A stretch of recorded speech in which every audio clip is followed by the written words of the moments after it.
Hello, I'm Toyah and this is Toyah's Wonderful World of Weird.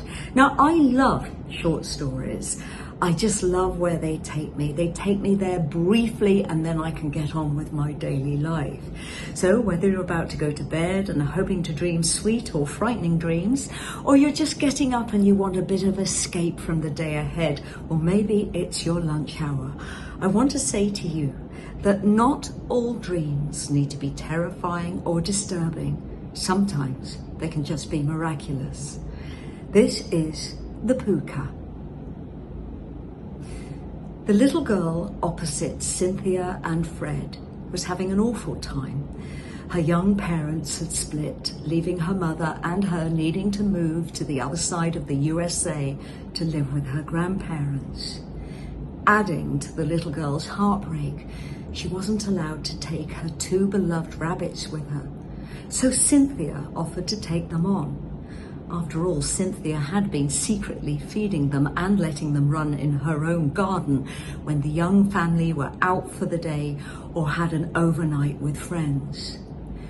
Cynthia was kind and compassionate. She loved the rabbits as much as she loved the little girl.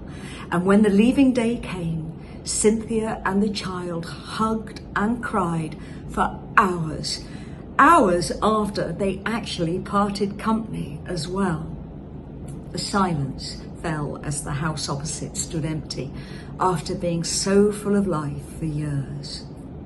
Fred carried the rabbit hutches over to his backyard while Cynthia sat with the bunnies, keeping guard over them as they set about digging up her vegetable patch.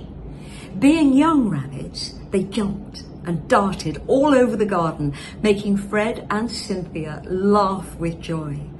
They had become the unexpected parents to two adorable bunnies, and now they needed to give them names. Fred, being Fred, a man who likes to hunt, ex-army, suggested Tasty and Pie. Cynthia vetoed this, and the two young bunnies became Prince and Princess, even though the elderly couple were clueless to their gender. The bunnies settled in well. In fact, they felt they'd lucked out. Whenever they completed food, in front of them more food would appear and they grew very quickly. Cynthia was amazed when they grew beyond the size of any rabbit she had ever known before. In the coming days, Fred created a dog flap in the kitchen door and the bunnies could run freely. By this time, they were as large as Cocker Spaniel dogs, and their appetites were starting to be of concern because, quite frankly, they were expensive to feed. They ate more than their adopted humans. On occasions, mainly when the moon was full, the two bunnies were nowhere to be found. Having become hard to contain, they could leap the garden perimeter fence with the greatest of ease. The elderly couple didn't worry because firstly, the animals were impressively large. Prince once bit a local dog for coming too close, and Princess boxed a boy who threw a stone at her. These bunnies could take care of themselves. So when at various times they disappeared, Fred and Cynthia knew they would return. The couple's home was situated within an ancient woodland. The neighbouring houses were spaced every 50 yards and the nearest main road was a mile away. The neighbours had all had exceptional lives. There were authors, NASA specialists, teachers, tech millionaires who wanted a simple life with no ostentation. They all loved the quiet of the area, and none of them minded if a huge rabbit ended up in their garden by moonlight. 2 weeks after the arrival of the bunnies, there was a knock at the old couple's front door, and a neighbour from 2 doors down asked to come in. The neighbour looked shocked and asked to sit down so he could recount what he had experienced the night before. George, the neighbour, was a gentle, bearded giant who lived alone.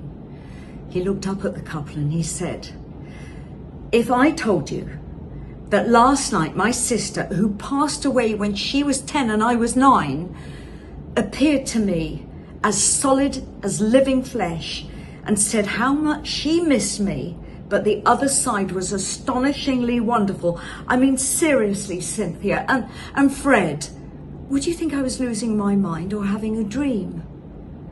Fred and Cynthia were good listeners. Oh, George, I mean, whether a dream or not, I mean, how lovely, Cynthia said, secretly wishing she would have similar dreams, but instead she never dreamt at all. Did your sister look happy? She said. George went pink in the face and he put his hand out and there was a small rabbit brooch. She handed me this, he said.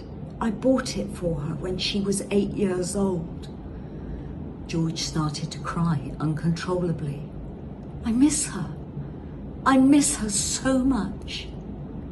Fred kept quiet. He wasn't into all this life after death, ghosts and visitations. He was very fond of George and didn't want to offend him, so he remained quiet. Cynthia couldn't resist asking, was the brooch in the house already, George? No, he exclaimed, and this is the point. The brooch was stolen off my sister's lapel by the school bully and thrown in the creek. The room felt as if time had frozen.